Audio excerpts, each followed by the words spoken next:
Meus caríssimos irmãos sacerdotes, Padre Ronque, Monsenhor Juca, queridos diáconos, meus queridos irmãos e irmãs do Senhor Jesus.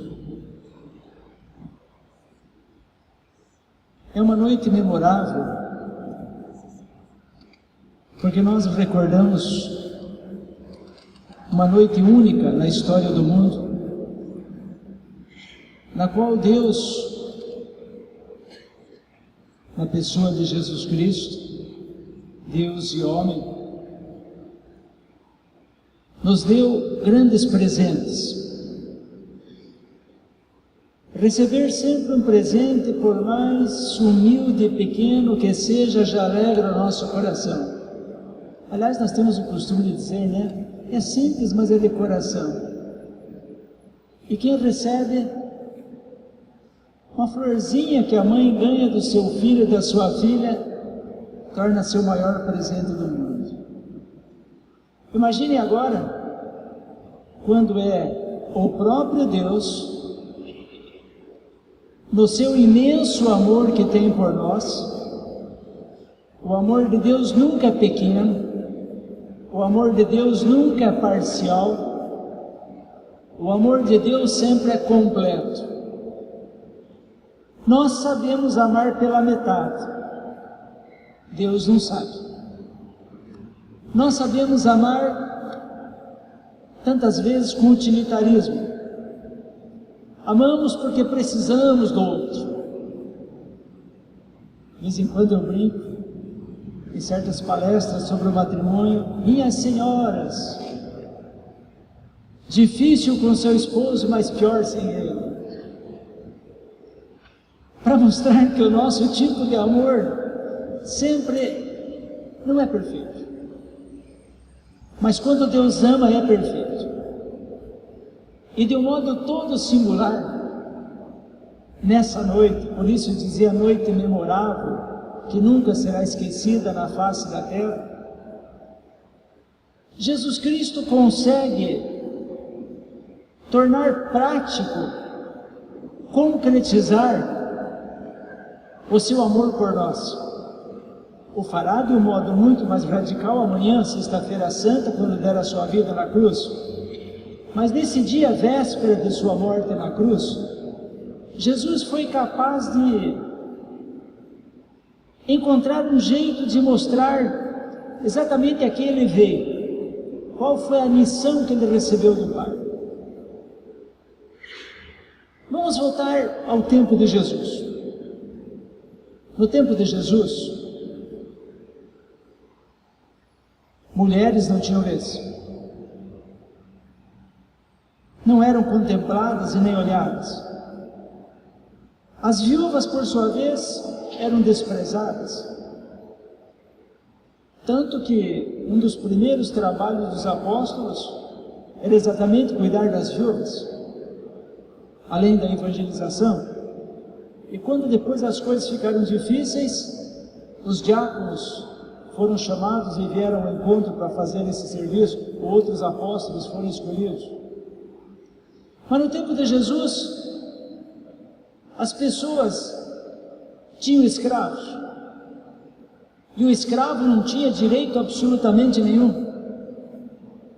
Cabia ao escravo, chegando na casa do seu senhor, já que tinha trabalhado provavelmente no campo ou na casa o dia inteiro, tinha que chegar à noite, tinha que lavar os pés do seu patrão, tinha que preparar o alimento, esperar que o seu patrão estivesse bem, depois é que ele iria alimentar-se daquilo que sobraria. Estamos no tempo de Jesus, em que pessoas eram descartadas em razão de suas doenças, e as doenças eram consideradas ações diretas de Deus, por assim dizer, tirando a dignidade da pessoa e afastando da sociedade. As pessoas eram chamadas de malditas quando tinham uma doença grave. E a vida de Jesus Cristo foi mostrar exatamente um contravalores daquilo que se vivia na época. E Jesus mostra estando junto com os leprosos, não interessando se ele também era considerado amaldiçoado por chegar junto aos leprosos. Ele vai ao encontro de todas as pessoas e continuamente Jesus Cristo, ele foi capaz de um modo muito concreto de amor, encontrar um modo de dizer: é preciso mudar isso. Por isso, nessa ceia, nesse momento, lembramos Jesus Cristo que no ambiente à noite, na ceia, junto com os seus apóstolos, sabendo que a morte o esperava, sabendo que ali no meio um iria traí-lo. Esse era o clima, um clima de dor, um clima de uma pessoa que tinha amado a todos e agora sentia-se traído. Nesse clima, Jesus Cristo nos dá o belo presente e diz: olha, eu quero lavar os pés de vocês agora. Eu sou mestre e senhor, vocês dizem, está bem dito, porque eu sou, mas eu vou lavar os pés de vocês e vocês devem fazer os mesmos. Dando, por assim dizer, a grande atitude de Jesus Cristo, o servo fiel, aquele que se colocou a serviço não apenas do seu Pai do céu, mas colocou-se a serviço de cada ser humano, e nisso ele constituiu e construiu a sua dignidade e o seu sim contínuo ao Pai do céu. Por isso, um dos elementos dessa noite que nos chama a atenção é o mandamento da caridade, o mandamento do amor, do serviço. Servir é que dignifica a pessoa, mas servir por amor. A grande razão pela qual a cruz tornou-se salvadora foi porque Jesus Cristo deu a vida por amor. A grande razão pela qual o ato de lavar os pés dos seus apóstolos tornou-se edificante para nós todos e nos deu exemplo, porque ele fez por amor. A razão pela qual nós fazemos as coisas da nossa vida muda tudo.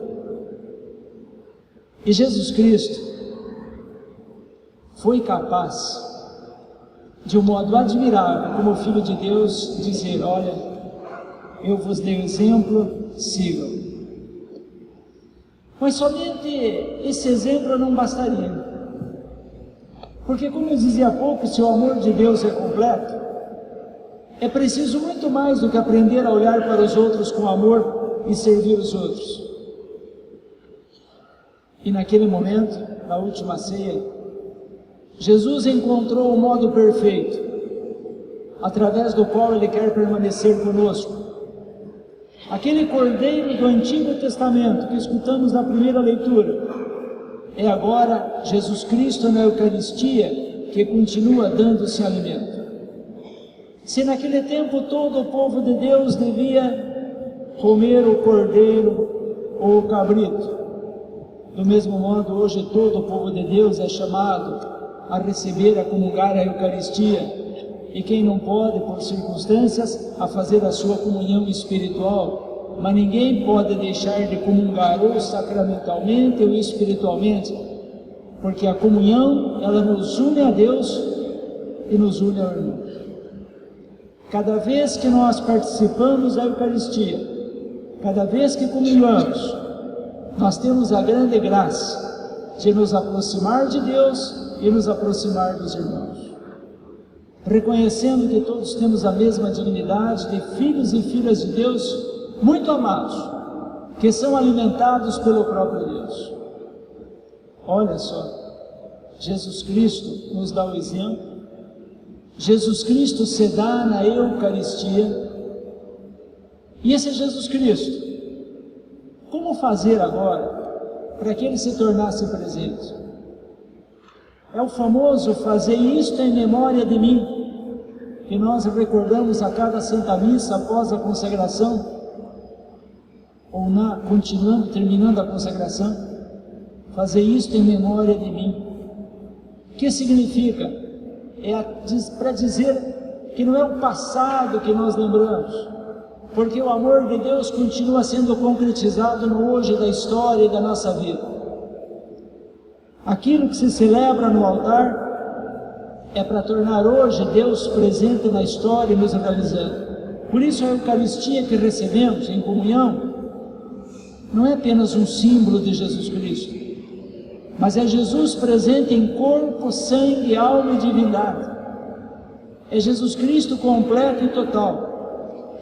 E quem conhece um pouco mais das histórias eucarísticas, sabe quantos milagres aconteceram, onde, devido à falta de fé, por exemplo, de um sacerdote, aquele pão torna-se corpo e sangue do Senhor. Deus age na história, gente. E Deus continua agindo e fazendo-se presente. Por isso, hoje, na celebração, o próprio Jesus Cristo se faz presente. E para ter isso, Ele instituiu o sacerdócio. Os seus apóstolos e homens que Ele vai chamando ao longo da história, para que continuem a atualizar no tempo de cada momento, no tempo de cada processo histórico, continue a atualizar o próprio Jesus Cristo. Dito isto, vem algumas considerações muito práticas para todos nós. Qual é o sentido da Santa Missa na nossa vida? Qual o sentido da Eucaristia no nosso dia a dia? Qual é a razão de ser e o modo como nós olhamos para os nossos irmãos? Com que jeito eu devo amar o meu próximo? E a consideração prática, se seguíssemos o Evangelho, teria dois momentos. O primeiro momento de amar o próximo, ou o primeiro jeito, melhor, é amar o próximo como cada um de nós se ama a si mesmo. É a regra de ouro apresentada no Evangelho. Faça ao outro sempre aquilo que você gostaria que ele te fizesse. Ame ao outro como você ama-se a si mesmo. Mas numa perspectiva de doação, a exemplo do próprio Jesus Cristo, há um segundo critério.